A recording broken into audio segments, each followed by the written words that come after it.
Bienvenue. On pense tous savoir ce qu'est la vengeance. Un sentiment viscéral, personnel, une réaction à chaud, presque un réflexe. Oui, quelque chose d'instinctif. Exactement. Mais si tout ça, en fait, c'était faux. Si la vengeance, à son origine, n'était pas du tout une affaire d'individus, mais une mécanique sociale incroyablement complexe. Mhm. C'est le voyage auquel nous invite un texte absolument fascinant qu'on explore aujourd'hui. C'est un cours de sociologie donné en 1914 par un certain Jean-Maurice Lahy. Et pas n'importe où. Au sein du Grand Orient de France, le cours cherche l'origine sociale de la vengeance et de la haine. Voilà, et sa démarche pour l'époque est vraiment novatrice. Lahy veut déconstruire notre vision de la vengeance. Il se dit, pour comprendre ce sentiment, il faut sortir de notre société, aller voir là où le collectif prime totalement sur l'individu. C'est ça. Il nous emmène donc, avec les mots et les connaissances des 1914 bien sûr, chez les peuples aborigènes d'Australie, qu'il voit comme le stade le plus pur de l'organisation sociale. Son pari, c'est que là-bas, la vengeance va nous apparaître pour ce qu'elle est vraiment. Pas une explosion de colère. Non, un rituel. Notre mission, c'est donc de le suivre dans cette exploration. On va voir comment un acte qui nous semble si intime peut en fait être une affaire publique, codifiée, presque théâtrale. Accrochez-vous parce que ça bouscule pas mal d'idées reçues. Absolument. Alors commençons par son point de départ. Lahy, il observe un paradoxe. Notre définition de la vengeance, c'est une sanction individuelle pour une satisfaction personnelle. Le comte de Montecristo, ce genre de choses. Voilà. Pourtant, quand il étudie les Arunta d'Australie, il ne trouve rien de tel. Pas de vengeance impulsive, pas de œil pour œil spontané. Alors pourquoi ? Parce que le concept même de dommage personnel n'existe quasiment pas. C'est ça qui est clé. Chez les Arunta, l'individu n'est rien en dehors de son clan. Il est une cellule d'un organisme plus grand. D'accord. Donc si quelqu'un commet une faute, disons un meurtre ou un adultère, ce n'est pas une personne qui est blessée. C'est le clan tout entier. C'est l'équilibre du groupe qui est rompu ? Du coup, la réponse ne peut être qu'à l'échelle du groupe. Elle doit être collective. C'est une obligation. Le texte donne un exemple qui illustre ça parfaitement, je trouve. Le cas des Ilurka. Ce sont ceux qui violent les règles du mariage. Dans notre société, on imaginerait un crime passionnel, une crise de jalousie. Ouais, une réaction individuelle. Et là-bas, rien de tout ça. Le conjoint trompé n'a aucun rôle à jouer. C'est une affaire bien trop grave pour être laissée à l'émotion d'une seule personne. Ce sont les anciens du clan qui s'en occupent. Exactement. Ils se réunissent en conseil, ils délibèrent, et la sentence, c'est quasi systématiquement la mort. Et le plus fou, c'est qu'ils ne l'exécutent pas eux-mêmes. Ah non ? Non, parce que le sang d'un membre du clan est sacré. Il ne peut pas être versé par un frère. Du coup, ils font appel à un clan allié, un clan voisin, pour qu'il vienne accomplir la sentence. C'est incroyable. L'individu est tellement effacé que même son exécution devient une affaire de diplomatie entre clans. Tout à fait. Mais ça devient encore plus étrange quand un membre du clan meurt. Le texte dit que la mort n'est jamais naturelle.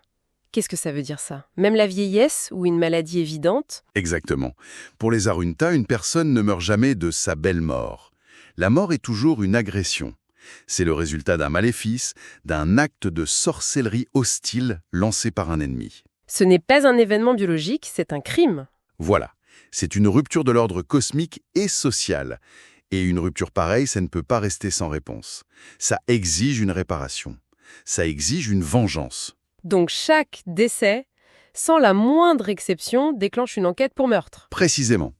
Et cette enquête, et la punition qui suit, c'est un immense rituel collectif qu'ils appellent l'Atninga. Et comment on trouve le coupable ? Ah, c'est le rôle du sorcier du clan. Soit il recueille le nom de l'agresseur sur le lit de mort de la victime, soit il doit le deviner par des moyens magiques. Le texte décrit une méthode fascinante. Laquelle ? Après l'enterrement, on surveille la tombe. Si un petit animal, un lézard par exemple, creuse un terrier, eh bien la direction de ce terrier indique le clan du coupable. Sérieusement ? Pour nous, ça paraît absurde. Pour nous, oui. Pour eux, c'est une preuve irréfutable. Une fois qu'on a un coupable désigné, j'imagine qu'on ne peut plus attendre. Il y a urgence, oui. L'esprit du mort, qu'ils appellent l'Ultana, est prisonnier entre deux mondes, et il harcèle les vivants. Il vient crier près du campement, souvent sous la forme d'un petit oiseau, pour leur rappeler leur devoir. Tant que la vengeance n'est pas faite, il n'y a pas de repos. Ni pour les morts, ni pour les vivants. Il faut donc lancer l'expédition punitive, l'Atninga. Et cette expédition, on est loin d'une bande de guerriers qui prennent leur lance en colère et qui partent. c'est une véritable cérémonie. On est à l'opposé total de la spontanéité. C'est une série de rites incroyablement puissants. Le but, c'est de transformer des individus en une seule et même arme vengeresse. Comment ils font ça? D'abord, on convoque les guerriers avec les Shuringa. Ce sont des objets sacrés qui représentent l'âme des ancêtres. Puis, on passe à des rituels pour littéralement injecter le besoin de vengeance dans le corps des combattants. Le texte décrit un rite qui m'a glacé le sang. Le frère du mort prend une ceinture tressée avec les cheveux du défunt. La Kiraurkua. C'est ça. Et il la presse très fort sur l'estomac de chaque guerrier. Le but, c'est de les lier physiquement à la victime, de faire brûler en eux la passion de la vengeance. Ce n'est donc pas une émotion qui vient de l'intérieur. Non, c'est une émotion qui est fabriquée socialement. Donc pour Lai, même la haine la plus viscérale est une construction. C'est exactement ça le cœur de sa thèse. L'émotion n'est pas le moteur, elle est l'outil. Le groupe utilise ces rites pour générer le carburant émotionnel nécessaire à l'accomplissement d'un devoir social. Il y a aussi une simulation de l'attaque, non? Oui, une lance perce un bouclier qui symbolise l'ennemi. Et ce coup est considéré comme magiquement lié au coup réel qui sera porté plus tard. Mais le plus puissant, c'est le rituel final de préparation. L'échange de sang. Oui, les guerriers s'ouvrent une veine au bras et partagent leur sang. Ils deviennent frères d'armes. Ce lien du sang est plus fort que tout. À ce stade, les guerriers ne sont plus des individus. Ils sont l'incarnation de la vengeance du clan. Une fois que cette armée sacrée est constituée, l'expédition part. Et là encore, ce qui se passe défie toute attente. On imagine un assaut surprise, une bataille sanglante. Et non. Les Arunta arrivent près du camp de leurs ennemis, les Iliaura, et ils attendent. Ils campent à côté pendant 2 jours, sans rien faire. Pourquoi? Parce que le but n'est pas la destruction. Le but, c'est la réparation. C'est le temps de la négociation. Ah, d'accord. Les anciens des 2 camps se rencontrent et discutent. Les Iliaura savent qu'ils ont été désignés coupables et ils veulent éviter une guerre qui pourrait tous les anéantir. Alors, pour apaiser la situation, ils vont faire une proposition sidérante. Ils proposent de livrer eux-mêmes des membres de leur propre clan en sacrifice. Exactement. Ils proposent de livrer 3 hommes qu'ils jugent eux-mêmes mauvais et dont la mort, en gros, ne les dérangera pas trop. Mais le texte est précis sur les raisons d'ailleurs. Très précis. 2 ont violé les lois du mariage et le 3e est un fauteur de troubles. Les Arunta acceptent. Leur but est atteint. Une dette de sang va être payée, l'équilibre va être restauré. Et l'exécution elle-même, c'est un rituel, pas un massacre. C'est ça.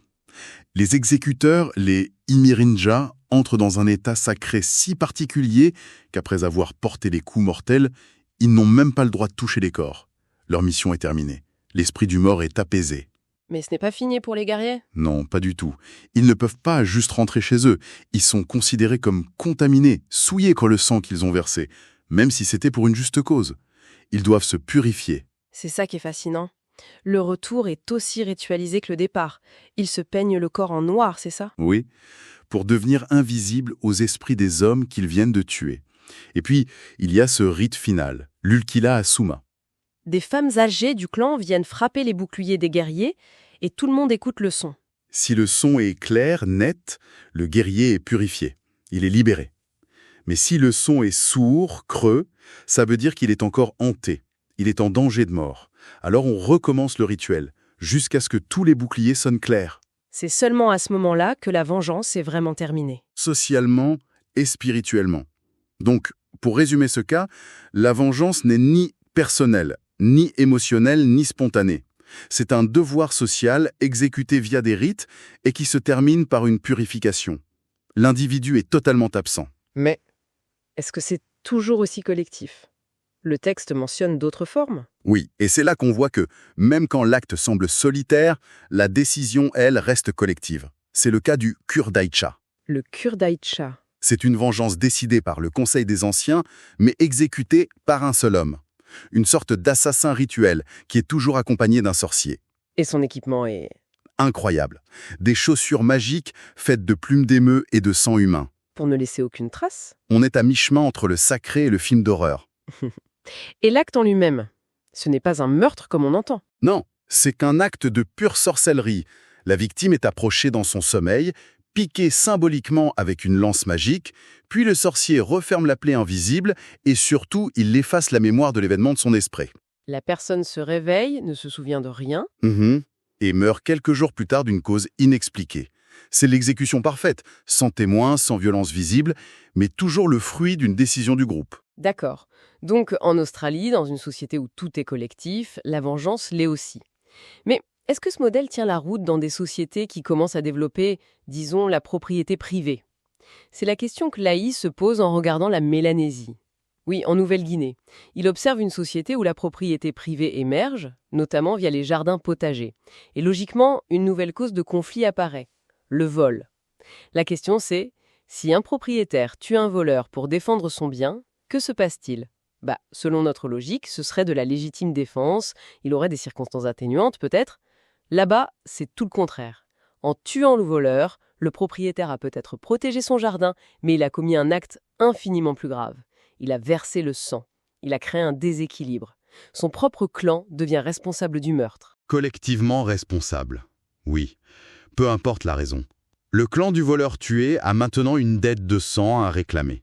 Et la solution est vertigineuse. Pour éviter une guerre, le clan du propriétaire peut décider de le livrer à ses ennemis pour qu'il soit exécuté. C'est ça qui est incompréhensible pour nous. Le meurtrier participe à son propre châtiment. Son clan organise un grand repas funéraire en son honneur, auquel il assiste, sachant qu'à la fin, il sera calmement emmené par le clan adverse et mis à mort. C'est la preuve ultime que la valeur de la vie humaine et l'interdit du sang versé sont des principes absolus. Ils écrasent complètement nos notions de propriété, de faute ou de légitime défense.